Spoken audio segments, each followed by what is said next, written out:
통계 숫자 처음 보셨을 때 솔직히 심장이 먼저 철렁하지 않으셨습니까? 은퇴 후 부부 기준 생활비 얼마, 개인 기준 얼마, 이런 숫자들 보면요. 아직 은퇴 안 하신 분들은 나는 절대 못 버티겠다, 이 생각부터 들고요. 이미 은퇴하신 분들은 이제 큰일 났네 하면서 통장부터 열어보게 됩니다. 그런데요, 막상 은퇴하고 몇 달, 몇 년 살아본 분들 이야기를 들어보면 의외의 말이 나옵니다. 통계에 나온 것보다 훨씬 덜 쓰고 살고 있어요. 이 말이 그냥 위로처럼 들릴 수도 있지만 실제 통장 숫자를 보면 고개가 끄덕여지는 경우가 많습니다. 은퇴 준비 상담할 때 가장 많이 나오는 질문이 이거예요. 통계 생활비 맞춰야 은퇴 가능한 거 아닌가요?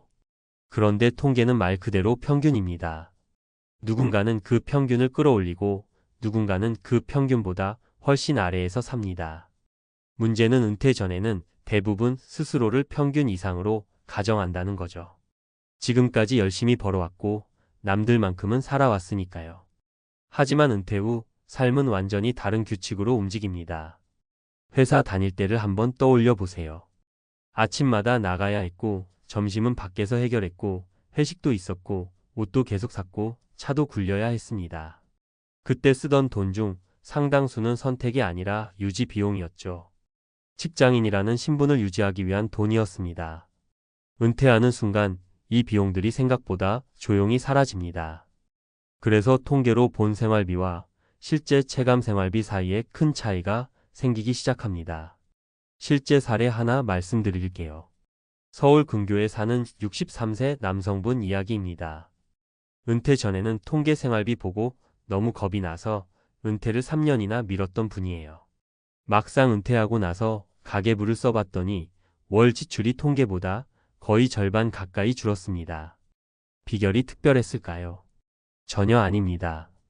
아침에 출근 안 하니 교통비가 거의 없어졌고 점심을 집에서 먹기 시작했고 회식이 사라지니 술값이 줄었고 정장과 구두를 살 일이 없어졌습니다. 무엇보다 이 정도면 충분하다는 기준이 바뀌었다고 하시더군요.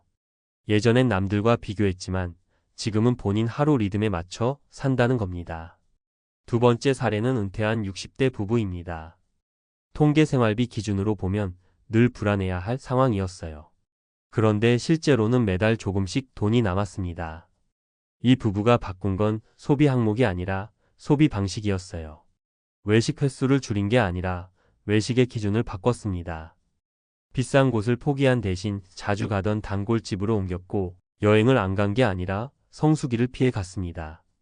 못 써서 안 쓰는 게 아니라 굳이 안 써도 된다는 걸 알게 됐어요. 이 말이 굉장히 인상 깊었습니다. 세 번째 사례는 조금 극단적일 수 있습니다. 은퇴 전엔 월 700만 원 넘게 쓰던 분이었어요. 은퇴 후에는 스스로 월 300만 원을 목표로 잡았습니다. 처음엔 불가능해 보였다고 합니다. 그런데 1년이 지나고 보니 300만 원도 다 못 쓰고 있더랍니다. 이분이 말한 결정적인 변화는 시간이었습니다. 시간이 많아지니 급할 일이 없어졌고 급할 일이 없어지니 돈을 쓸 이유도 줄어들었다는 겁니다. 편의점, 배달, 즉흥 소비가 사라졌다고요. 이런 이야기들을 들으면 한 가지 공통점이 보입니다. 통계는 돈의 크기만 말해주지만 실제 생활비는 삶의 방식이 결정합니다. 은퇴 후에는 비교 대상이 바뀝니다. 회사 동료가 아니라 어제의 나 자신이 기준이 됩니다. 그리고 이 변화는 생각보다 빠르게 옵니다. 물론 여기서 오해하시면 안 됩니다. 그럼 준비 안 해도 된다는 이야기가 아닙니다. 통계는 최악의 상황을 대비하라고 존재하는 겁니다. 다만 통계 숫자만 보고 은퇴를 포기하거나 이미 은퇴했는데도 필요 이상으로 자신을 몰아붙일 필요는 없다는 거죠. 많은 분들이 은퇴 후에도 직장인 시절의 소비 습관을 그대로 가져갈 거라고 착각합니다. 하지만 현실은 다릅니다. 은퇴는 단순히 소득이 줄어드는 게 아니라 삶의 리듬 자체가 느려지는 과정입니다. 느려지면 비용도 함께 느려집니다. 실제로 은퇴자 상담을 하다 보면 이런 말도 자주 듣습니다. 왜 진작 은퇴 안 했을까? 돈 때문이 아니라 생각보다 잘 살고 있다는 걸 너무 늦게 알았다는 의미죠. 통계 숫자는 늘 우리를 겁주지만 실제 삶은 생각보다 단순하고 조용하게 흘러가는 경우가 많습니다. 은퇴 준비를 하시는 분이라면 이렇게 한번 질문해 보셨으면 합니다. 내가 두려워하는 건 돈이 부족한 미래일까? 아니면 익숙한 삶이 바뀌는 걸까? 이 질문에 대한 답을 찾다 보면 통계 생활비가 아닌 내 생활비가 조금씩 보이기 시작합니다. 그리고 이미 은퇴하신 분이라면요. 혹시 아직도 통계 숫자에 맞춰 스스로를 평가하고 계신 건 아닌지 돌아보셨으면 합니다. 실제 통장이 보여주는 숫자가 있다면 그게 지금의 정답일 가능성이 큽니다. 여기서 한 걸음 더 들어가 보겠습니다. 왜 이렇게 많은 은퇴자들이 통계보다 덜 쓰고 산다고 느끼게 되는 걸까요? 이건 기분 탓도 아니고 운이 좋아서도 아닙니다. 이미 여러 연구와 책에서 반복해서 설명된 현상입니다. 먼저 행동경제학 쪽 이야기를 안 할 수가 없습니다. 노벨 경제학상을 받은 데니얼 카너먼과 리처드 탈러의 연구를 보면 사람은 소득이 늘 때보다 소득이 줄 때 소비를 더 급격히 조정한다고 나옵니다. 특히 환경이 바뀌는 순간에 소비 기준이 재설정됩니다. 은퇴는 그 환경 변화의 끝판왕입니다. 출근, 직함, 명함, 인간관계 구조가 한꺼번에 사라지니까요. 이때 사람들은 의외로 빠르게 새로운 기준에 적응합니다. 생각보다 적게 써도 불행하지 않다는 걸 몸으로 알게 되는 거죠. 심리학 쪽에서도 비슷한 이야기를 합니다. 미국 심리학자 베리 휴어츠는 자신의 책에서 선택지가 많을수록 만족도가 오히려 떨어진다고 말합니다. 직장 다닐 때는 선택지가 너무 많습니다.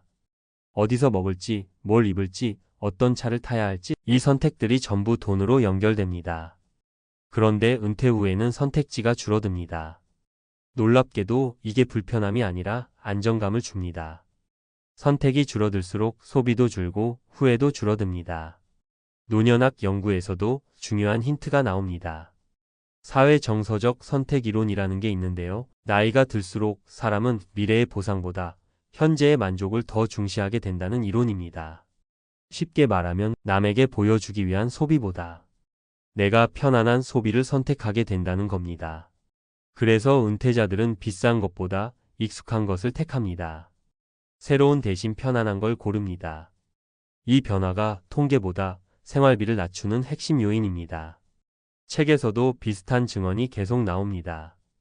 은퇴 관련 서적들을 보면 공통된 문장이 있습니다.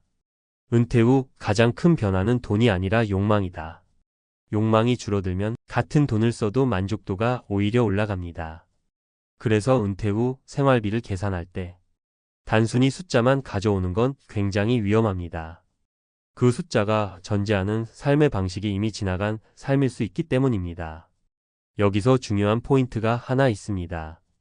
통계는 현재의 소비 구조가 유지된다는 가정을 깔고 있습니다. 하지만 은퇴는 유지가 아니라 전환입니다.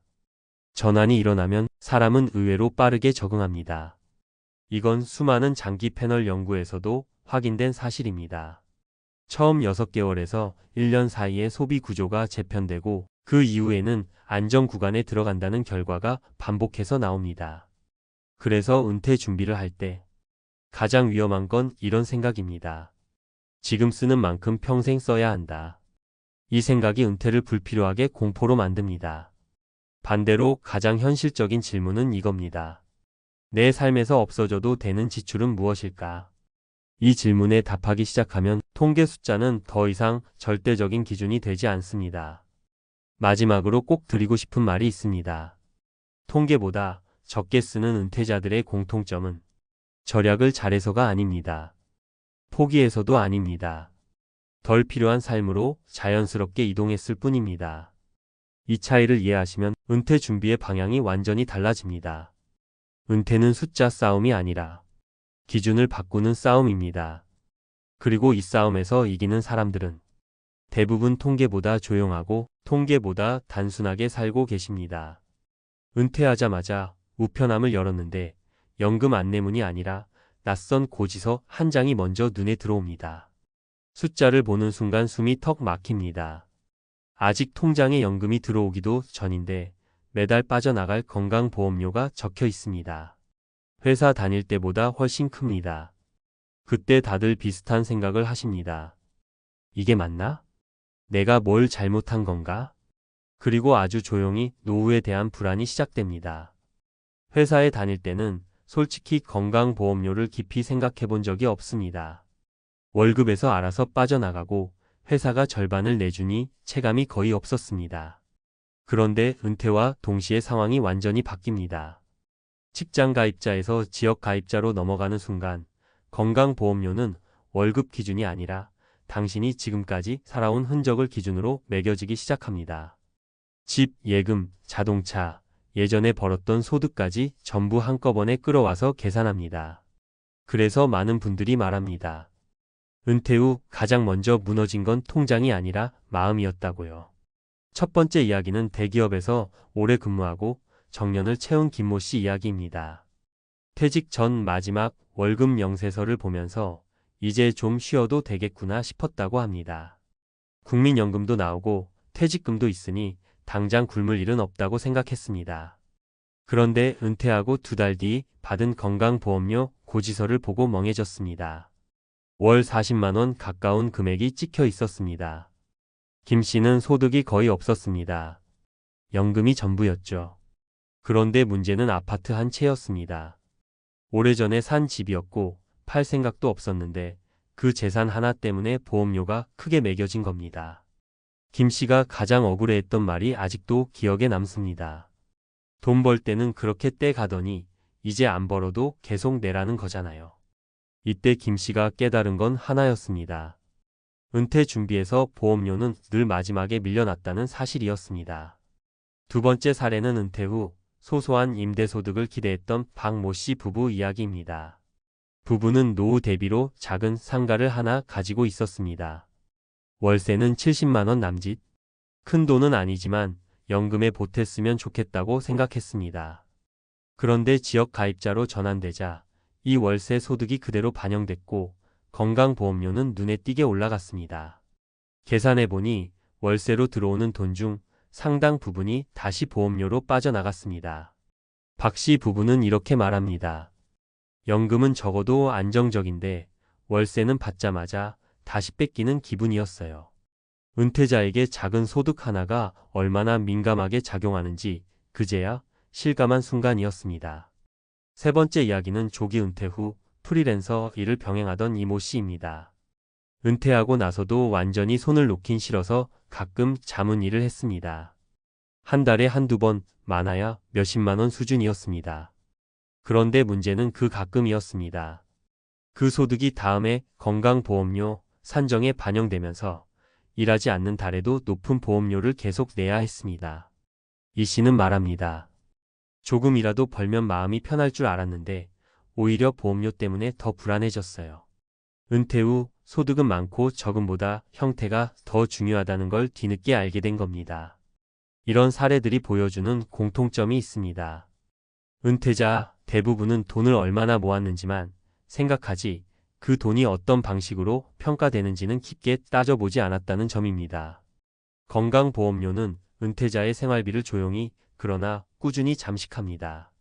처음에는 이 정도는 감당하지라고 생각합니다. 그런데 몇 년이 지나면 이야기가 달라집니다. 물가는 오르고 병원 갈 일은 늘고 보험료는 쉽게 내려가지 않습니다. 그때부터 노후 설계의 균형이 조금씩 무너집니다. 그래서 은퇴 준비에서 건강보험료는 선택이 아니라 필수가 되어야 합니다.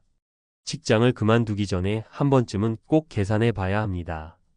내가 지역 가입자가 되면 얼마를 내게 되는지, 어떤 자산이 영향을 미치는지, 소득을 어떻게 가져가는 게 유리한지 말입니다. 많은 분들이 은퇴 후에야 알게 됩니다. 아, 이걸 미리 알았으면 선택이 달라졌을 텐데. 그 후에는 꽤 오래 갑니다. 은퇴는 끝이 아니라 생활 방식이 완전히 바뀌는 출발선입니다. 월급이 사라지는 것보다 더 큰 변화는 국가가 나를 바라보는 기준이 달라진다는 점입니다. 그 기준을 모르고 맞이한 은퇴는 생각보다 훨씬 거칠게 다가옵니다. 건강보험료 고지서는 단순한 종이 한 장이 아닙니다. 준비되지 않은 은퇴에게는 노후 전체를 흔드는 신호탄이 되기도 합니다. 그래서 지금 이 글을 읽고 계신 분이라면, 아직 은퇴 전이라면 더더욱 한 번은 멈춰서 생각해 보셔야 합니다. 은퇴 후 가장 먼저 날아올 고지서가 무엇인지, 그리고 나는 그걸 감당할 준비가 되어 있는지 말입니다. 여기서 한 걸음 더 들어가 보겠습니다. 왜 유독 은퇴 후에 건강보험료가 이렇게 큰 불안으로 다가오는 걸까요? 이건 개인이 계산을 잘못해서만은 아닙니다. 이미 연구와 책들에서도 같은 경고를 반복해 왔습니다. 노후 경제를 다룬 여러 연구를 보면 공통적으로 나오는 말이 있습니다. 은퇴 후 가계의 가장 큰 리스크는 소득 감소가 아니라 고정비의 경직성이라는 겁니다. 미국의 은퇴 연구로 유명한 코틀리코프와 스피박의 저서에서도 은퇴자는 소비를 줄일 수 있다고 착각하지만 실제로는 세금과 의료비, 보험료 같은 필수 지출은 거의 줄지 않는다고 지적합니다. 한국 상황에 그대로 대입해보면 그 중심에 건강보험료가 있습니다. 줄이고 싶어도 줄일 수 없는 돈이죠. 국내에서도 비슷한 분석이 나옵니다. 국민연금연구원과 보건사회연구원 자료를 보면 은퇴 직후 가구가 가장 크게 체감하는 부담이 의료 관련 비용입니다. 흥미로운 점은 병원비보다 먼저 언급되는 게 건강보험료라는 겁니다. 아직 아픈 곳이 많지 않아도 보험료는 매달 빠져나가니까요. 이게 심리적으로 큰 압박이 됩니다. 아직 멀쩡한데 왜 이렇게 많이 내야 하지? 라는 생각이 쌓이면서 노후 전반에 대한 불안으로 번집니다. 책에서도 같은 이야기를 합니다. 노후 재무 설계를 다룬 여러 실전서들을 보면 자산 규모나 투자, 수익률 이야기는 길게 하면서도 건강보험료는 몇 줄로 끝나는 경우가 많습니다. 문제는 그 몇 줄이 현실에서는 몇십 년짜리 부담이 된다는 점입니다. 은퇴는 단기 이벤트가 아니라 장기 생활인데 보험료는 해마다 다시 계산되고 한번 올라가면 쉽게 내려오지 않습니다. 그래서 일부 연구자들은 은퇴 후 보험료를 보이지 않는 세금이라고 부르기도 합니다. 또 하나 중요한 포인트는 은퇴자 본인의 선택이 보험료를 키우기도 줄이기도 한다는 사실입니다. 행동경제학 쪽 연구를 보면 사람들은 은퇴 후 소득을 조금이라도 만들면 심리적으로 안정된다고 느낍니다. 그런데 제도는 그 소득을 호의적으로 보지 않습니다.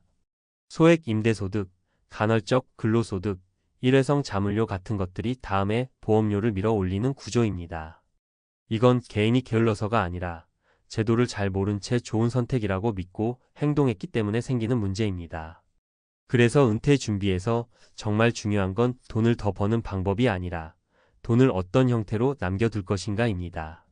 같은 자산이라도 어떻게 보유하고 어떻게 쓰느냐에 따라 보험료는 전혀 다른 결과를 만들어냅니다. 이건 투자 책에서는 잘 다루지 않는 영역이지만 실제 은퇴 생활에서는 체감도가 아주 큽니다. 결국 논문과 책들이 공통적으로 말하는 결론은 이겁니다. 은퇴는 숫자의 문제가 아니라 구조의 문제라는 것. 월 얼마를 벌고 얼마를 쓰느냐보다 더 중요한 건 제도가 나를 어떻게 분류하느냐입니다. 직장을 떠나는 순간 우리는 더 이상 근로자가 아니라 관리 대상이 됩니다. 그 기준을 모르고 은퇴를 맞이하면 건강보험료 고지서는 경고 없이 날아옵니다. 그래서 이 시점에서 꼭 드리고 싶은 말이 하나 있습니다. 은퇴를 앞두고 있다면 투자 수익률 계산기보다 먼저 건강보험료 구조를 한번 들여다보셔야 합니다. 이걸 이해하고 은퇴한 사람과 모르고 은퇴한 사람의 노후는 생각보다 크게 갈립니다. 그리고 그 차이는 시간이 갈수록 더 벌어집니다. 은퇴 후 삶을 지키는 건 대단한 재테크가 아니라 이런 작지만 확실한 구조 이해에서 시작된다는 점, 이건 연구도 책도 모두 같은 방향을 가리키고 있습니다. 아침에 눈을 떴는데요. 알람이 울리지 않습니다. 출근 시간에 쫓길 이유도 없고 휴대폰에 쌓이던 단체 채팅방 메시지도 조용합니다. 순간 마음이 편안해질 것 같죠. 그런데 그 평온함은 생각보다 오래가지 않습니다. 며칠 아니 몇 주가 지나면 슬슬 이런 생각이 듭니다. 이렇게 살아도 되는 건가? 이 질문이 은퇴 후 거의 모든 분들 머릿속에 처음으로 떠오르는 공포입니다. 돈이 있어서도 아니고 건강이 나빠서도 아닙니다. 방향이 사라졌다는 느낌, 이게 제일 먼저 옵니다. 회사 다닐 때는 힘들어도 하루의 구조가 분명했습니다. 출근하고 일하고 퇴근하고 주말을 기다리고 다시 월요일을 버텼죠. 은퇴하면 그 구조가 통째로 사라집니다. 많은 분들이 이걸 자유라고 생각하는데 막상 겪어보면 자유보다 공백에 가깝습니다. 아무도 오늘 뭐 할지 물어보지 않고 내가 안 움직여도 세상은 아무 일 없다는 듯 흘러갑니다. 그때부터 마음이 조금씩 흔들리기 시작합니다. 은퇴 후 피할 수 없는 첫 번째 변화는 쓸모 있음에 대한 감각이 급격히 줄어든다는 겁니다. 회사에서는 직함이 있었고 역할이 있었고 누군가 나를 필요로 했습니다. 은퇴하는 순간 그 관계가 거의 동시에 끊어집니다. 전화가 줄고 약속이 사라지고 달력에 적힐 일이 없어집니다. 이건 성격이 활발하냐, 조용하냐의 문제가 아닙니다. 누구나 겪습니다. 특히 평생 조직 안에서 성실하게 살아온 분일수록 이 공백이 더 큽니다. 실제 사례를 하나 말씀드리면요. 대기업에서 30년 넘게 근무하고 임원 바로 아래 자리까지 갔던 분이 계셨습니다. 은퇴 전에는 하루에도 수십 통 전화가 오던 분이었는데 퇴직 후 한 달이 지나자 전화벨이 거의 울리지 않았다고 합니다. 처음엔 좋았대요. 방해받지 않아서요. 그런데 석 달쯤 지나니 휴대폰을 괜히 몇 번씩 들여다보게 되더랍니다. 혹시 놓친 연락이 있을까 해서요. 그때 이분이 하신 말이 아직도 기억에 남습니다. 내가 이렇게 조용해질 줄은 몰랐어요. 통장이 아니라 존재감이 먼저 줄어든 거죠. 두 번째로 많은 분들이 겪는 변화는 돈에 대한 감각이 완전히 달라진다는 겁니다. 은퇴 전에는 월급이 들어오는 구조였기 때문에 돈이 줄어들어도 다음 달이라는 안전망이 있었습니다. 그런데 은퇴 후에는 돈이 들어오는 게 아니라 나가는 구조가 됩니다. 이때부터 같은 금액도 전혀 다르게 느껴집니다. 예전에 100만 원은 그냥 카드값 한번 처리하는 숫자였다면 은퇴 후에 100만 원은 한 달 생활의 일부가 됩니다. 그래서 생각보다 많은 분들이 소비 자체를 두려워하게 됩니다. 60대 초반에 은퇴한 부부 한 쌍이 있었는데요. 퇴직 전에는 해외여행도 자주 다니고 외식도 즐기던 분들이었습니다. 은퇴 후에도 자산은 충분하다고 생각했지만 막상 매달 통장에서 돈이 빠져나가는 걸 직접 보니 심리적으로 버티기 힘들었다고 합니다. 결국 외식은 거의 끊고 여행도 미루고 집에서만 지내기 시작했습니다. 돈이 없어서가 아니라 불안해서입니다. 은퇴 후에는 숫자보다 감정이 돈을 지배합니다. 세 번째 변화는 인간관계입니다. 은퇴하면 사람을 만날 시간이 많아질 거라 생각하지만 현실은 반대인 경우가 많습니다. 회사라는 공통분모가 사라지면서 자연스럽게 멀어지는 관계가 훨씬 많습니다. 그 자리를 새로운 관계로 채우지 못하면 고립감이 빠르게 커집니다. 특히 남성분들이 이 부분에서 더 힘들어하는 경우가 많습니다. 평생 인간관계의 중심이 직장이었던 분들일수록 은퇴 후 사적인 관계를 새로 만드는 데 어려움을 느끼십니다. 지역 공공시설에서 봉사활동을 시작한 한 분 이야기를 들은 적이 있습니다. 은퇴 직후에는 집에만 계시다가 우울감이 심해졌는데 우연히 참여한 봉사 모임에서 다시 사람들과 정기적으로 만나는 생활이 시작됐다고 합니다. 이분이 말씀하시길 돈도 아니고 명예도 아닌데 누군가 나를 기다린다는 느낌이 다시 생기니까 하루가 달라졌다고 하시더군요. 은퇴 후 삶에서 중요한 건 거창한 목표보다 반복되는 만남입니다. 이 모든 변화의 공통점은 미리 준비하지 않으면 충격으로 다가온다는 겁니다. 은퇴 준비를 돈으로만 생각하시는 분들이 많은데 사실 은퇴 후 삶을 버티게 하는 건 생활 리듬, 관계, 그리고 나를 설명할 수 있는 새로운 역할입니다. 직감이 사라진 자리에 무엇을 놓을지 고민하지 않으면 공백은 생각보다 빨리 불안으로 채워집니다. 그래서 은퇴를 앞두고 계시다면 혹은 이미 은퇴하셨다면 스스로에게 이런 질문을 던져보셔야 합니다. 나는 아침에 일어날 이유가 있는가? 정기적으로 만나는 사람이 있는가? 오늘 하루를 설명할 한 문장이 있는가? 이 질문에 바로 답이 나오지 않는다고 해서 잘못된 인생은 아닙니다. 다만 이 질문을 외면하면 은퇴 후 변화는 더 날카롭게 다가옵니다. 은퇴는 끝이 아니라 구조의 붕괴에 가깝습니다. 그리고 그 구조를 다시 만드는 데는 시간과 연습이 필요합니다. 처음에는 불안하고 허전하고 내가 작아진 것처럼 느껴질 수 있습니다. 하지만 이 변화를 제대로 이해하고 받아들이는 순간 은퇴 후 삶은 조금씩 다른 얼굴을 보여줍니다. 아무도 말해주지 않았던 은퇴의 진짜 이야기는 여기 있습니다. 피할 수 없는 변화지만 준비할 수 없는 변화는 아닙니다. 이쯤에서 한 가지를 더 짚고 가야 할 것 같습니다. 은퇴 후에 찾아오는 불안과 공허함이 개인의 성격 문제이거나 의지 부족 때문이라고 생각하시는 분들이 많은데요. 사실은 그렇지 않다는 점입니다. 이건 꽤 오래전부터 학자들이 반복해서 확인해 온 현상입니다. 미국 심리학자 에릭 에릭슨은 인간의 생애를 여러 단계로 나누면서 중년 이후의 핵심 과제를 생산성 대 침체감이라고 설명했습니다. 쉽게 말해요. 내가 여전히 누군가에게, 사회에, 혹은 나 자신에게 의미 있는 존재라고 느끼지 못하면 사람은 빠르게 침체된다는 겁니다. 은퇴는 바로 이 생산성의 무대가 갑자기 사라지는 사건입니다. 그래서 아무 준비 없이 은퇴를 맞이하면 마음이 먼저 무너지는 게 너무나 자연스러운 흐름입니다. 의지가 약해서가 아니라 구조가 무너졌기 때문입니다. 하버드 성인 발달 연구라고 불리는 장기 연구에서도 비슷한 결론이 나옵니다. 수십 년 동안 사람들의 삶을 추적한 이 연구에서 노년의 만족도를 결정짓는 가장 중요한 요소는 자산 규모보다 지속적인 역할과 의미 있는 관계였습니다. 흥미로운 건 은퇴 후에도 일정한 책임이나 역할을 유지한 사람들은 소득이 줄어도 삶의 만족도가 크게 떨어지지 않았다는 점입니다. 반대로 돈이 충분해도 하루가 비어있는 사람들은 우울과 불안을 더 많이 겪었습니다. 이 지점에서 많은 분들이 착각하십니다. 나는 돈만 있으면 괜찮을 거야 라고요.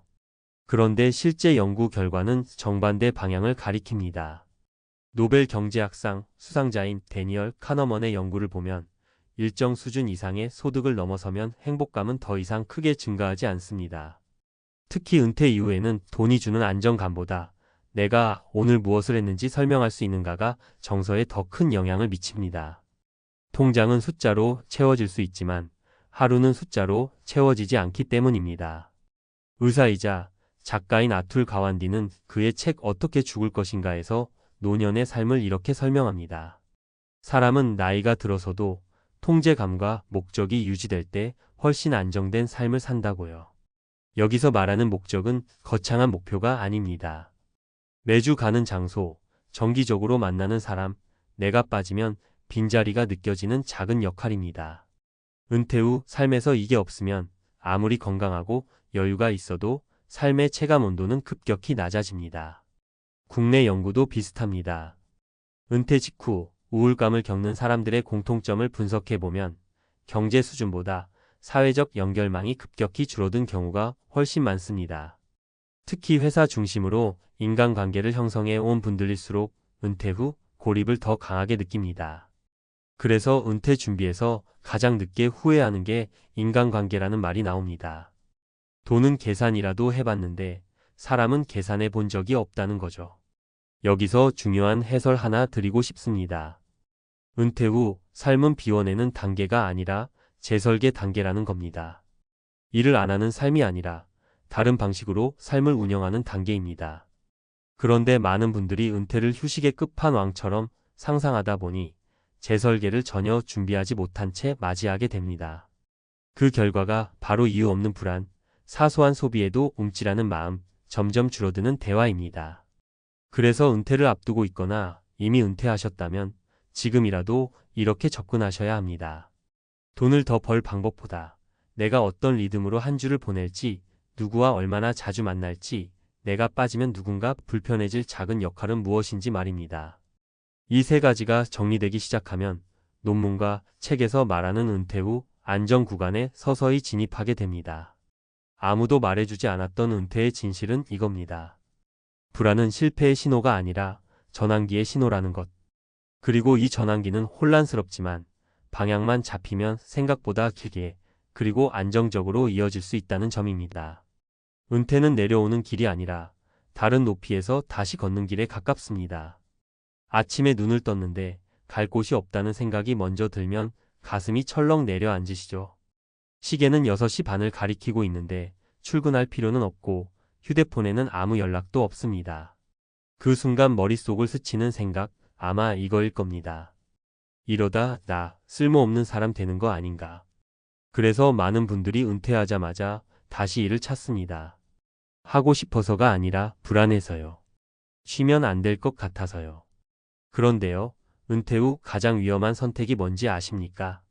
준비 안 된 창업도 아니고 잘못된 투자도 아닙니다. 쉬면 큰일 난다는 생각으로 억지로 다시 일하는 겁니다.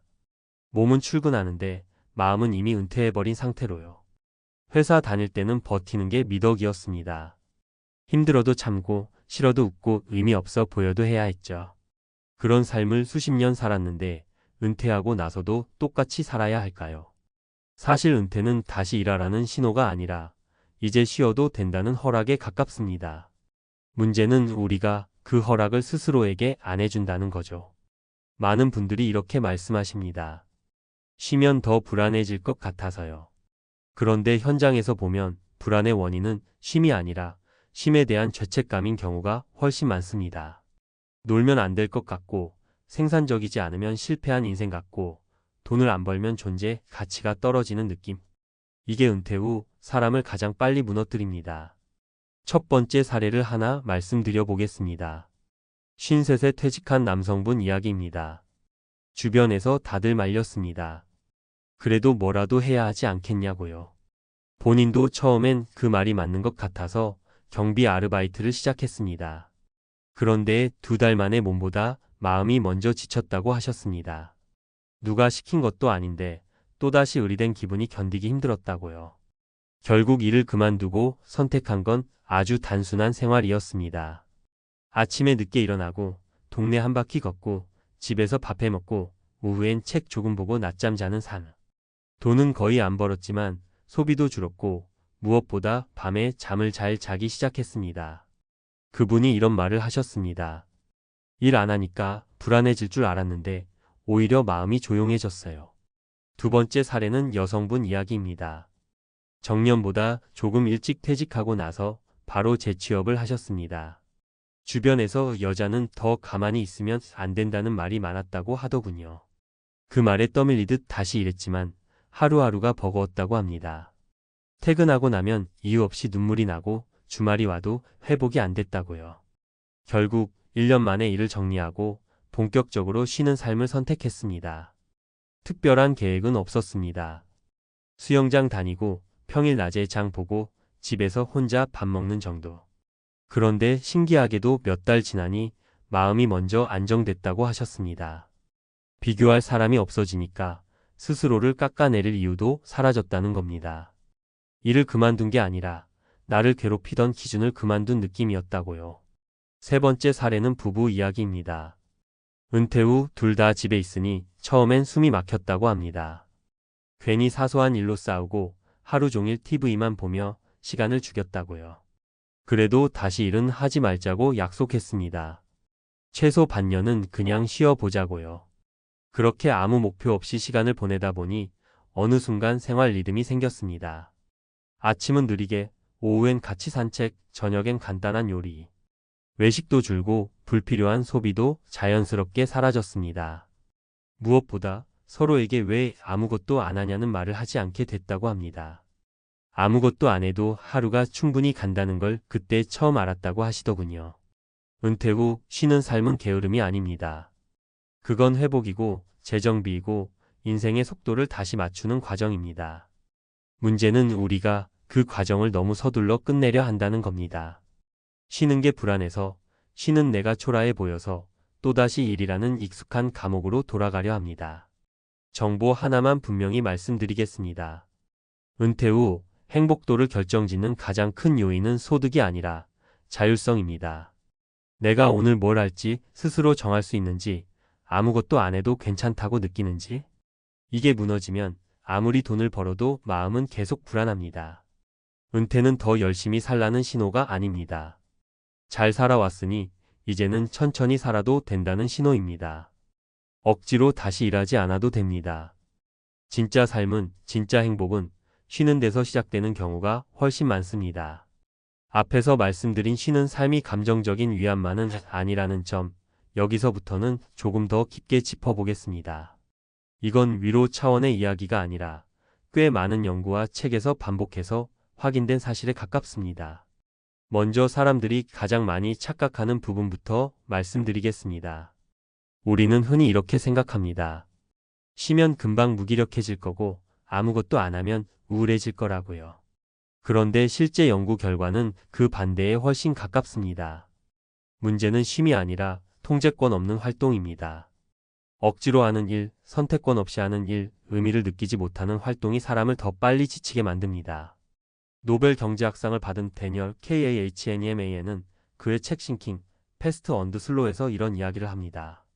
사람의 행복은 결과보다 과정에서 느끼는 자율성에 더 크게 영향을 받는다고요. 쉽게 말해 돈을 버느냐 못 버느냐보다 중요한 건 오늘 하루를 내가 선택해서 살고 있느냐는 겁니다. 은퇴 후 억지로 다시 일하는 분들이 유난히 지치는 이유가 바로 여기에 있습니다. 돈은 조금 벌지만 선택권은 다시 회사와 일정표에 넘겨버리거든요. 은퇴 연구로 유명한 프리드먼 SCHOLNICK의 장기 추적 연구에서도 비슷한 결과가 나옵니다.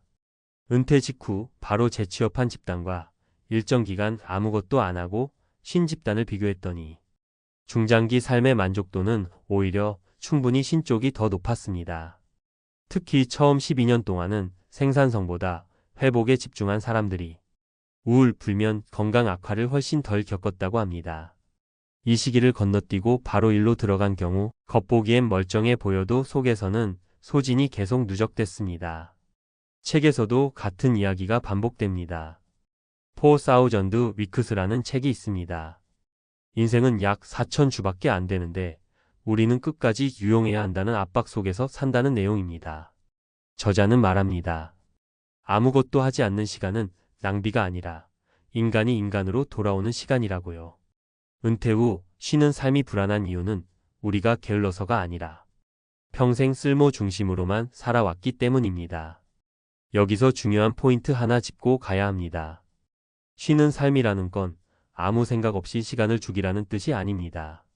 일의 규칙에서 벗어난 상태에서 몸과 마음이 스스로 리듬을 찾도록 놔두는 과정에 가깝습니다. 처음엔 불안합니다. 아무도 나를 평가하지 않고 성과도 없고 목표도 없으니까요. 그런데 이 불안을 견디고 나면 사람은 다시 자기 기준을 만들기 시작합니다. 이때부터 삶이 조금씩 편안해집니다. 에릭 에릭선의 노년기 발달 이론에서도 비슷한 흐름이 나옵니다. 노년의 핵심 과제는 생산성이 아니라 통합감입니다. 열심히 했다는 감각, 충분히 살았다는 수용. 이 단계로 넘어가지 못하면 사람은 끝까지 자신을 몰아붙이다가 허무감에 빠지기 쉽다고 합니다. 은퇴 후 억지 노동이 위험한 이유가 바로 여기에 있습니다. 쉼을 통해 정리해야 할 마음의 숙제를 다시 일로 덮어버리기 때문입니다. 결국 은퇴 후 진짜 질문은 이겁니다. 얼마를 더 벌 수 있느냐가 아니라 아무것도 안 해도 불안하지 않은 상태에 도달했느냐입니다. 이 상태를 만들어주는 가장 확실한 방법이 아이러니하게도 제대로 쉬어보는 경험입니다. 은퇴는 끝이 아니라 전환기입니다. 그 전환기에서 쉼을 허락하지 않으면 인생의 다음 단계로 넘어갈 수 없습니다. 억지로 다시 은퇴를 코앞에 두고 갑자기 숨이 막히는 순간이 옵니다. 통장 잔고를 다시 열어보는 그 순간이요. 분명 계산은 여러 번 했고 연금도 있고 집도 있고 숫자만 놓고 보면 버틸 수 있을 것 같았는데 이상하게 불안이 가라앉지 않습니다. 밤에 누우면 이런 생각이 먼저 듭니다. 혹시 내가 뭔가를 빠뜨린 건 아닐까? 은퇴를 앞둔 많은 분들이 이 지점에서 동시에 무너집니다. 돈이 아니라 돈을 써야 하는 시간을 준비하지 않았다는 사실에서요. 회사 다닐 때는 하루가 알아서 흘러갔습니다. 출근 시간, 회의 보고서, 전화, 퇴근, 회식. 싫어도 일정은 채워졌고 몸이 힘들어도 머리는 쉴 틈이 없었죠. 그런데 은퇴하는 날부터 갑자기 하루가 통째로 비어버립니다. 아침에 눈을 뜨면 갈 곳도 기다리는 사람도 나를 필요로 하는 일정도 없습니다. 이 공백을 견디지 못해서 많은 분들이 생각보다 빨리 흔들립니다. 은퇴 준비에서 가장 먼저 무너지는 게 바로 이 시간을 다루는 능력입니다. 실제로 만났던 한 분 이야기를 해볼게요. 대기업에서 30년 넘게 일하고 정년을 꽉 채워 은퇴하신 분이셨습니다. 퇴직금도 넉넉했고 국민연금에 개인연금까지 준비가 잘 돼 있었죠. 본인도 은퇴는 걱정 없다고 말하셨습니다. 그런데 은퇴 석 달 만에 병원 신세를 지셨습니다. 특별한 병이 있었던 건 아니고 불면증과 무기력증이 한꺼번에 왔습니다. 하루 종일 TV를 보다가 낮술을 시작했고 밤에는 잠이 안 와서 새벽까지 스마트폰만 들여다봤다고 하시더군요. 돈은 있었지만 하루를 어떻게 써야 할지 전혀 준비가 안 돼 있었던 겁니다. 본인 표현으로는 회사 다닐 때는 시간이 나를 끌고 갔는데 은퇴하고 나니 시간이 나를 삼켜버린 느낌이었다고 하셨습니다. 이게 생각보다 흔한 이야기입니다. 은퇴를 준비한다는 말을 대부분 자산, 연금, 부동산으로만 이해합니다. 물론 중요합니다. 그런데 은퇴 후 삶을 실제로 지탱하는 건 하루의 구조입니다. 언제 일어나고, 어디로 가고, 누구를 만나고, 어떤 역할을 맡고 사느냐가 없으면 돈이 있어도 삶이 텅 빈 느낌이 듭니다. 사람은 생각보다 역할에 의존해서 살아갑니다.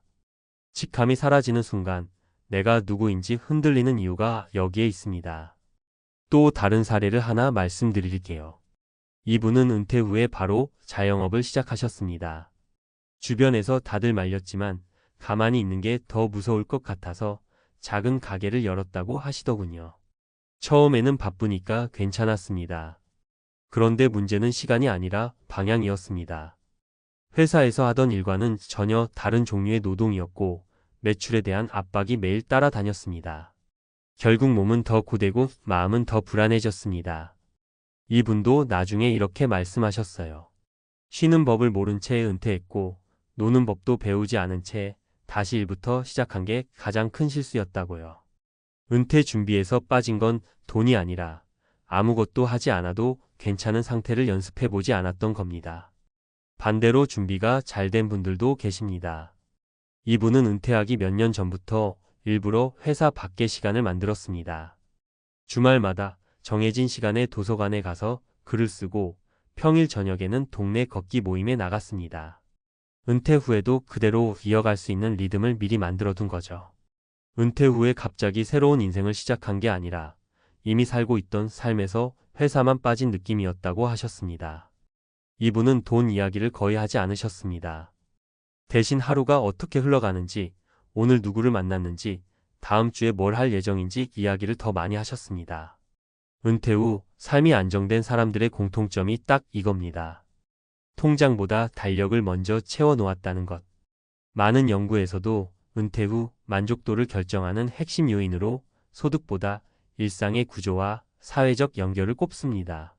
소득이 일정 수준을 넘어서면 그 이후에는 돈이 행복을 크게 끌어올리지 못하고 대신 사람과의 관계, 역할, 의미가 훨씬 중요해진다는 결과가 반복해서 나옵니다. 쉽게 말하면 얼마를 갖고 있느냐보다 하루를 어떻게 보내느냐가 은퇴 후 삶을 갈라놓는다는 이야기입니다. 그런데 우리는 이 준비를 거의 하지 않습니다. 은퇴를 앞두고도 이제 좀 쉬어야지라는 말만 하지 실제로 어떻게 쉬어야 하는지는 생각하지 않습니다. 쉬는 것도 연습이 필요합니다. 아무 일정 없이 하루를 보내보는 연습, 사람 없이 혼자 있는 시간을 견디는 연습, 생산성이 없는 시간을 허용하는 연습이요. 이걸 해보지 않으면 은퇴 후에 불안이 바로 올라옵니다. 그래서 많은 분들이 필요하지도 않은 소비를 하거나 급하게 일을 찾거나 괜히 관계를 붙잡다가 더 지칩니다. 은퇴 준비를 다시 정의해보면 좋겠습니다.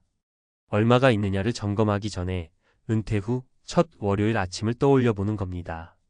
그날 아침에 눈을 떴을 때 내가 어디로 갈지, 누구와 통화할지, 점심은 누구랑 먹을지, 저녁에는 무엇을 하며 하루를 마무리할지요. 이 질문에 답이 없다면 준비는 아직 반쪽입니다. 은퇴는 끝이 아니라 삶의 방식이 완전히 바뀌는 시점입니다. 그 변화에서 가장 먼저 무너지는 건 통장이 아니라 시간을 다루는 감각입니다. 이걸 미리 준비한 사람은 은퇴 후에 훨씬 덜 흔들립니다. 오늘 당장 퇴직금 계산기 말고 달력부터 꺼내 보셔도 좋겠습니다.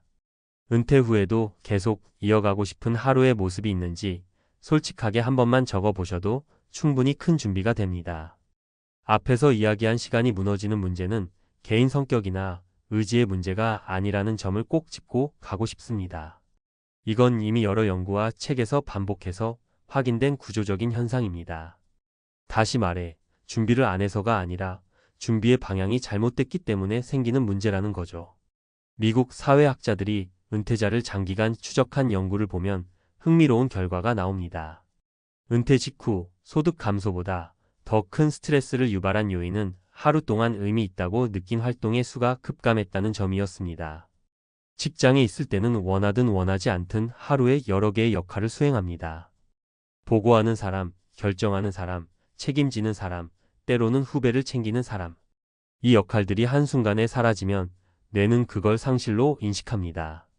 돈이 있어도 허전한 이유가 여기에 있습니다. 이와 관련해 자주 인용되는 개념이 역할 상실 이론입니다. 인간은 소득보다 역할을 통해 정체성을 유지한다는 이론인데, 은퇴는 소득의 변화보다 역할의 단절을 훨씬 크게 체감하게 만든다고 설명합니다. 그래서 은퇴 직후 우울감, 무기력, 분노가 동시에 나타나는 경우가 많습니다. 본인은 쉬고 있다고 생각하지만 몸과 뇌는 나는 지금 쓸모없는 상태인가? 라는 신호를 계속 보내는 겁니다. 이 문제를 아주 현실적으로 풀어낸 책이 성공적 노화입니다. 이 책에서 말하는 핵심은 단순합니다. 노후의 질은 병이 있느냐 없느냐보다 일상 속에서 얼마나 자주 참여하고 있다고 느끼느냐에 달려 있다는 겁니다. 여기서 참여란 거창한 사회활동이 아니라 누군가에게 필요로 되는 상태를 말합니다. 주기적인 약속, 책임이 따르는 취미 빠지면 다른 사람이 알아차리는 활동 같은 것들이요. 또 하나 꼭 언급하고 싶은 책이 어떻게 죽을 것인가입니다. 이 책은 죽음에 관한 책이지만 은퇴 이후 삶을 이해하는 데도 큰 힌트를 줍니다. 저자는 노년의 핵심 질문을 이렇게 정리합니다. 당신은 무엇을 위해 아침에 일어나는가? 의료 기술이나 자산 규모보다 이 질문에 답할 수 있느냐가 삶의 만족도를 결정한다는 겁니다. 은퇴 후 공허함을 겪는 많은 분들이 바로 이 질문 앞에서 멈춰섭니다. 국내 연구에서도 비슷한 결과가 나옵니다. 은퇴자의 삶의 만족도를 분석한 자료를 보면 월 소득이 일정 수준 이상인 집단에서는 소득 차이가 만족도에 거의 영향을 주지 않았습니다. 대신 규칙적인 외출 빈도, 주간 일정의 반복성, 정기적으로 만나는 사람이 있는지가 만족도를 크게 갈랐습니다. 쉽게 말해 돈이 조금 부족해도 하루가 예측 가능한 사람은 덜 불안했고, 돈이 넉넉해도 하루가 텅 빈 사람은 훨씬 불안했습니다. 그래서 은퇴 준비를 다시 정의해야 합니다. 연금 설계는 버틸 수 있는가에 대한 질문이라면 시간 설계는 살고 싶은가에 대한 질문입니다. 이 둘을 동시에 준비하지 않으면 은퇴 후 삶은 균형을 잃습니다. 특히 위험한 시점은 은퇴 후 첫 1년입니다. 이 시기에 아무 구조 없이 시간을 보내면 그 방식이 그대로 굳어버릴 가능성이 큽니다. 현실적인 조언을 하나 드리자면 은퇴를 앞두고 있다면 일부러 비워진 하루를 만들어 보셔야 합니다. 여행 말고, 병원 말고, 행사 말고 정말 아무 일정 없는 날을요. 그리고 그 하루가 얼마나 길게 느껴지는지, 어떤 감정이 올라오는지 지켜보셔야 합니다. 불안이 올라온다면 그게 바로 준비해야 할 지점입니다. 돈이 아니라 시간 쪽입니다. 은퇴는 자유의 시작이라고들 말하지만 준비되지 않은 자유는 오히려 공포가 됩니다. 논문과 책들이 공통으로 말하는 결론은 분명합니다. 잘 준비된 은퇴란 더 많이 가진 상태가 아니라 하루를 감당할 수 있는 상태입니다. 이걸 미리 연습한 사람만이 은퇴 후에도 무너지지 않습니다. 아침에 눈을 떴는데 갈 데가 없다는 생각이 먼저 들었습니다. 출근 시간에 맞춰 울리던 알람도 없고 오늘 해야 할 회의도 전화도 없는데 이상하게 마음이 편하지가 않았습니다.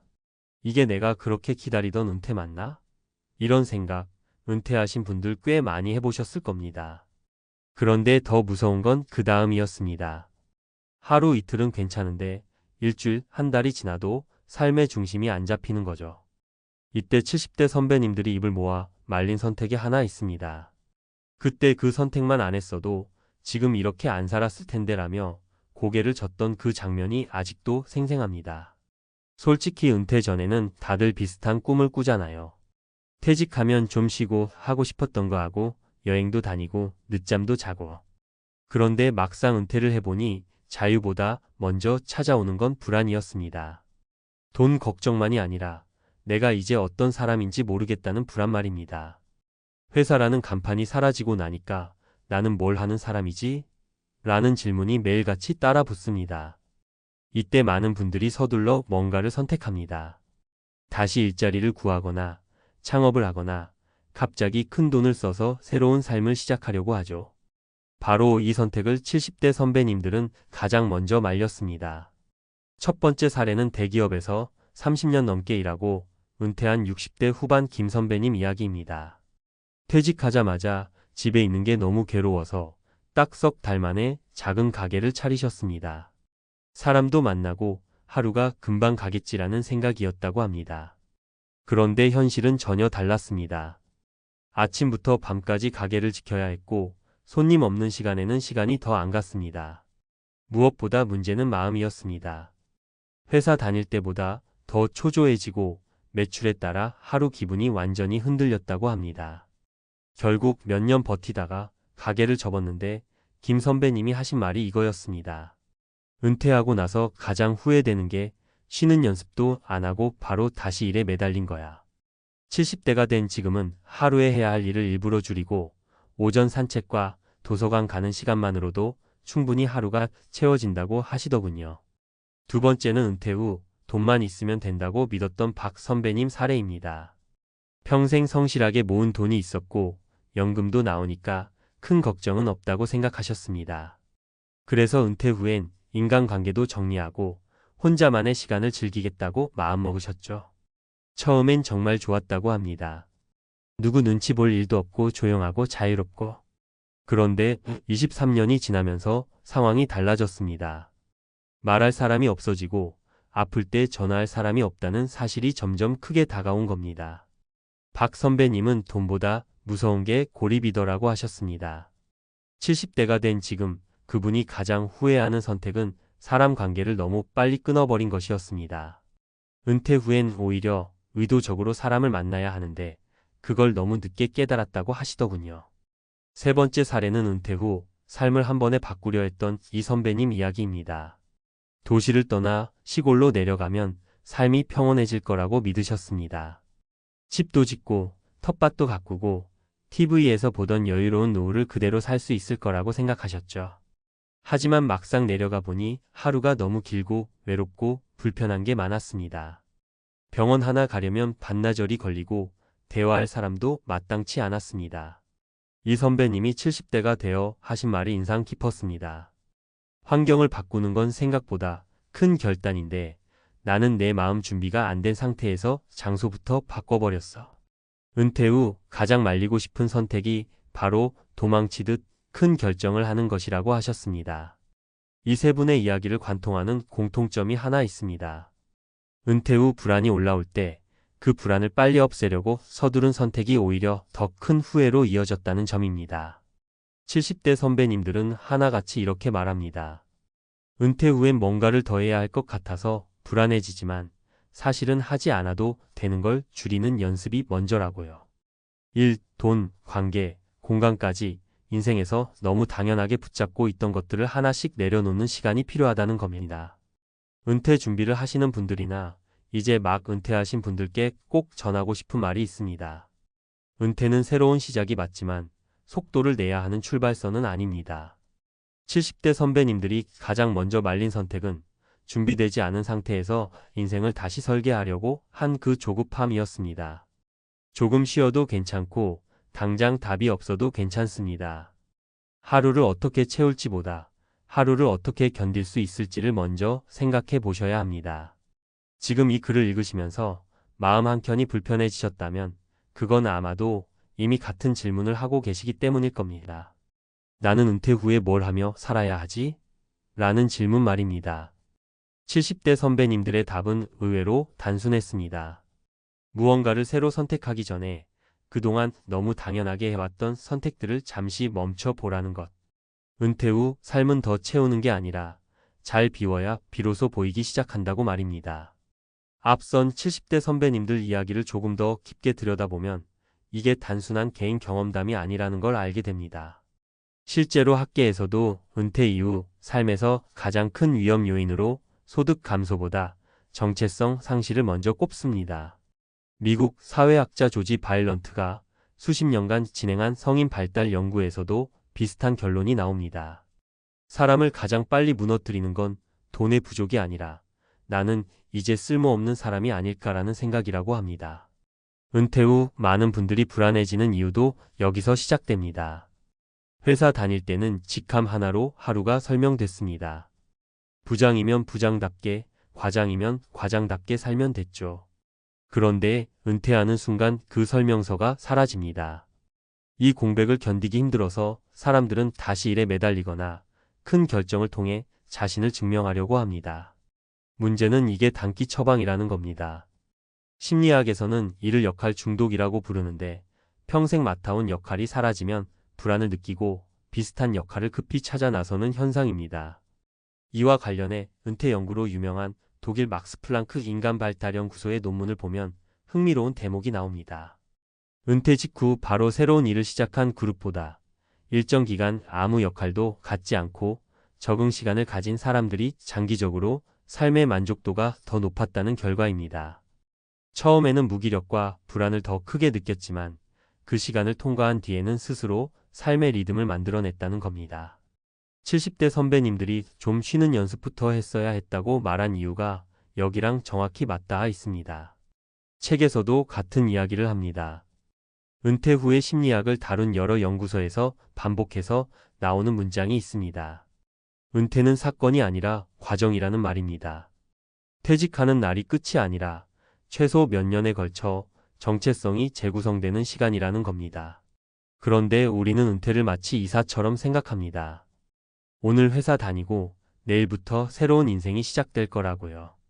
이 인식 자체가 은퇴 후 불안을 키웁니다. 또 하나 중요한 부분은 인간관계입니다. 앞서 이야기한 박 선배님 사례처럼 은퇴 후 혼자가 되는 선택은 생각보다 큰 대가를 요구합니다. 하버드 성인 발달 연구라는 유명한 장기 연구가 있습니다. 80년 넘게 사람들의 삶을 추적한 연구인데 여기서 가장 일관되게 나온 결론은 이겁니다. 노년의 행복과 건강을 좌우하는 핵심 요소는 돈도 명성도 아닌 지속적인 관계였습니다. 이 관계는 꼭 가족이나 오랜 친구일 필요도 없었습니다. 동네에서 마주치는 사람, 도서관에서 인사 나누는 얼굴, 정기적으로 가는 모임 정도면 충분했습니다. 그래서 70대 선배님들이 말리는 선택은 결국 하나로 모입니다. 은퇴 후 불안을 빨리 없애겠다고 인생을 한 번에 정리하려는 선택입니다. 이를 통해, 돈을 통해, 장소 이동을 통해 자신을 다시 정의하려고 하는 행동 말입니다.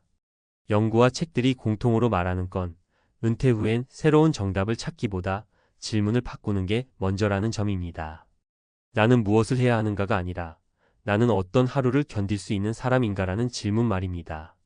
은퇴 준비라는 것도 사실 거창한 계획보다 이 질문에 익숙해지는 연습에 가깝습니다. 하루에 꼭 해야 할 일이 없어도 불안하지 않은 상태, 사람을 만나지 않아도 고립되지 않는 구조, 돈을 벌지 않는 날이 계속돼도 스스로를 무가치하다고 느끼지 않는 마음. 이걸 준비하지 않으면 아무리 연금이 있고 자산이 있어도 은퇴는 공포가 됩니다. 70대 선배님들이 가장 먼저 말린 선택은 그래서 서두름이었습니다. 아직 마음이 회사 시간표에 묶여 있는데 몸부터 새로운 인생으로 던져버린 선택 말입니다. 은퇴 후 삶은 속도를 늦춘 사람에게만 보이는 풍경이 있다고 선배님들은 하나같이 그렇게 말하셨습니다. 지금 은퇴를 앞두고 계시거나 막 은퇴하신 분이라면 당장 뭘 해야 할지 몰라도 괜찮습니다. 오히려 그 상태가 정상이라는 걸 연구와 책, 그리고 70대의 삶이 함께 증명하고 있습니다. 퇴직하고 나서 제일 먼저 무너진 건 통장이 아니었습니다. 통장은 그대로였어요. 숫자도 그대로였고 잔고도 여전히 억 단위였습니다. 그런데 이상하게도 잠이 안 오더군요. 새벽 3시쯤 눈이 떠지면 이유 없이 가슴이 답답해졌습니다. 이 돈으로 정말 끝까지 갈 수 있을까? 이 질문이 머릿속에서 떠나질 않았다고 합니다. 35년을 대기업에서 버텼고 상무 자리까지 갔고 억대 연봉도 받아봤는데 회사 문을 나오는 순간부터 삶이 흔들리기 시작했다는 겁니다. 많은 분들이 은퇴를 돈의 문제로만 생각하십니다. 얼마가 있느냐, 연금이 얼마 나오느냐, 집은 있느냐. 그런데 실제로 은퇴를 겪은 사람들 이야기를 들어보면 가장 먼저 무너지는 건 숫자가 아니라 기준입니다. 회사가 만들어주던 하루의 리듬, 사람들과의 관계, 나라는 존재의 쓸모, 이 모든 게 한꺼번에 사라집니다. 돈은 그대로인데 삶을 지탱하던 구조가 통째로 빠져버린 느낌이라고들 하시죠. 이 상무 출신 퇴직자도 그랬습니다. 퇴직 전까지는 하루 일정이 분 단위로 움직였습니다. 보고서, 회의, 결제, 출장. 숨 돌릴 틈이 없었죠. 그런데 퇴직하고 나니 아침에 눈을 떠도 갈 곳이 없었습니다. 처음 한 달은 좋았다고 합니다. 늦잠 자고 골프 치고 여행도 다니고요. 그런데 2달, 3달이 지나자 묘한 공허함이 찾아왔습니다. 아내는 출근하고 아이들은 자기 삶을 살고 집에 혼자 남아 TV를 켜도 볼 게 없더랍니다. 그때부터 통장보다 먼저 무너진 게 자존감이었다고 하더군요. 이런 이야기는 특별한 사람이 아니라 은퇴자 대부분이 겪는 현실입니다. 첫 번째 사례를 하나 말씀드려 볼게요. 금융권에서 30년 넘게 일한 분입니다. 임원까지는 아니었지만 업계에서는 인정받던 사람이었죠.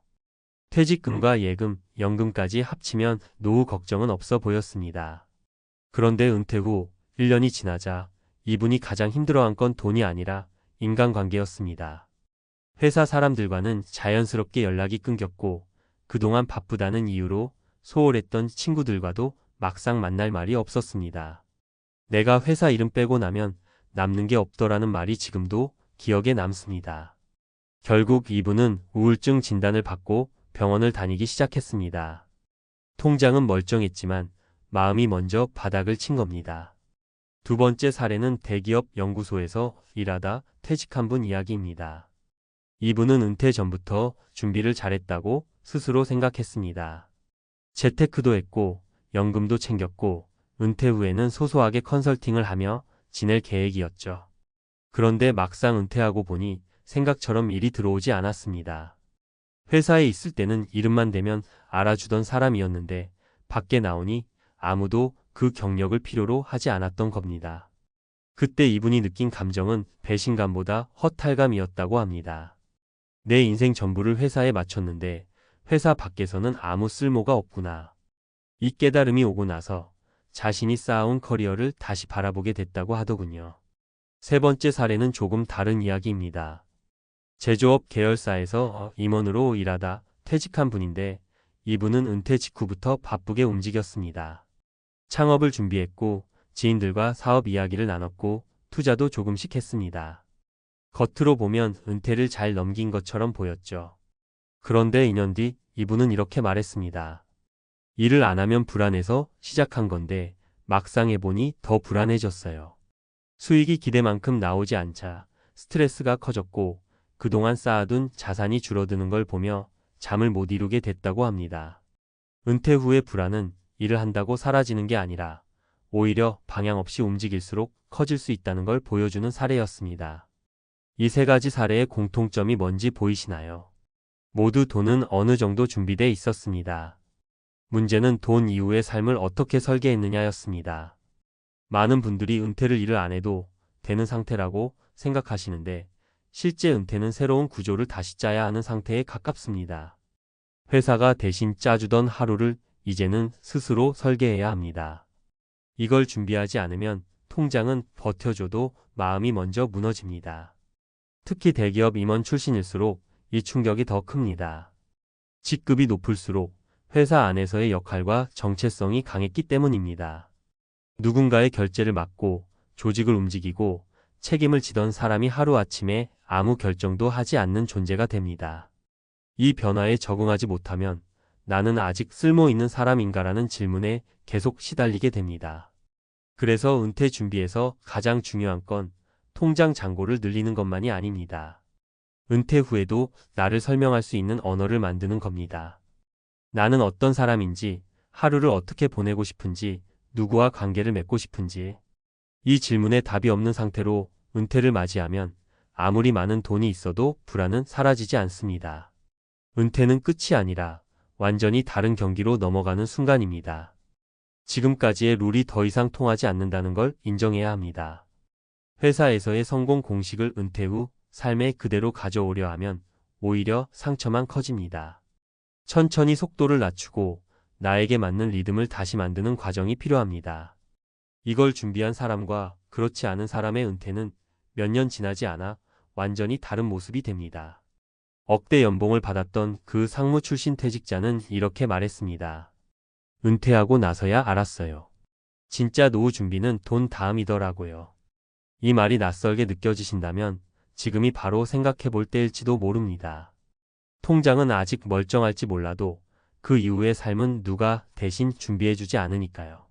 앞선 이야기에서 느끼셨겠지만 이 불안은 개인 성격이나 준비 부족의 문제가 아닙니다. 이미 연구와 책에서 반복해서 확인된 아주 전형적인 은퇴 이후의 심리 변화입니다. 다만 우리는 그 이야기를 너무 늦게 듣거나 아예 듣지 못한 채 퇴직을 맞이할 뿐이죠. 하버드대 성인 발달 연구로 잘 알려진 조지 베일런트 교수는 은퇴 이후 삶의 만족도를 결정짓는 핵심 요인으로 돈보다 역할 상실 이후의 적응력을 강조했습니다. 그의 연구를 정리한 책 성공적인 노화에서도 비슷한 결론이 나옵니다. 직업이라는 역할이 사라진 뒤에도 자신을 설명할 수 있는 새로운 정체성을 가진 사람들이 그렇지 않은 사람보다 훨씬 안정적인 노후를 보낸다는 겁니다. 다시 말해, 나는 무엇을 했던 사람인가가 아니라 나는 지금 어떤 사람인가에 답할 수 있어야 한다는 이야기입니다. 대기업 임원 출신 퇴직자들이 특히 흔들리는 이유도 여기에 있습니다. 회사 안에서는 직함이 곧 정체성이었습니다. 명함 한 장이 나를 대신 설명해줬고 회의실에 들어가는 순간 존재 이유가 분명했죠. 그런데 은퇴와 동시에 그 언어가 사라집니다. 심리학에서는 이를 역할 공백롤 백륨이라고 부르는데 이 공백을 빠르게 채우지 못하면 불안과 무력감이 동시에 찾아온다고 설명합니다.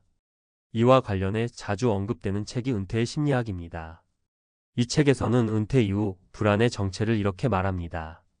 사람들은 돈이 줄어드는 걸 두려워한다고 생각하지만 실제로는 자신이 더 이상 필요 없는 존재가 되는 상황을 더 무서워한다.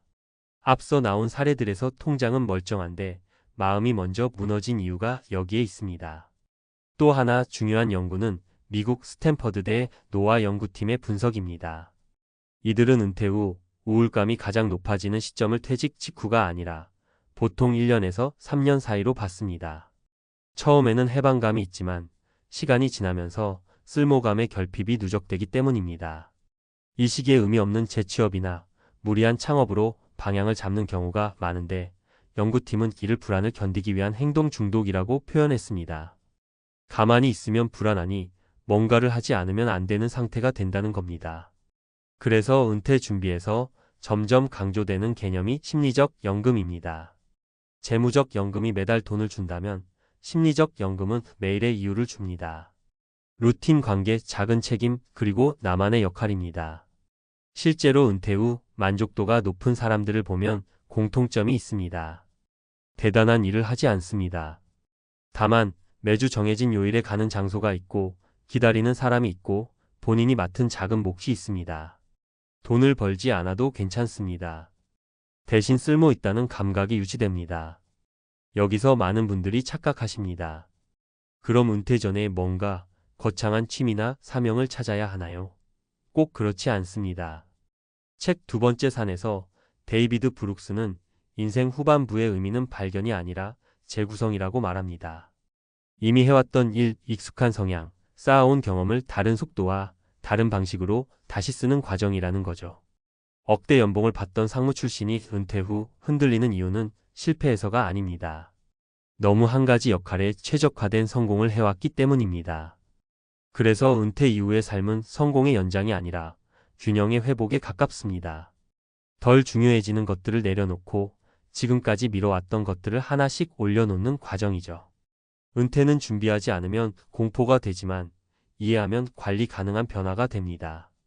통장은 숫자로 관리할 수 있지만 삶의 의미는 미리 생각하지 않으면 갑자기 생기지 않습니다. 그래서 진짜 은퇴 준비는 퇴직금 계산기보다 조금 불편한 질문에서 시작해야 합니다. 회사 없이 나는 누구인가? 이 질문에 대한 답을 천천히 만들어간 사람만이 돈이 아닌 삶으로 노후를 버텨냅니다.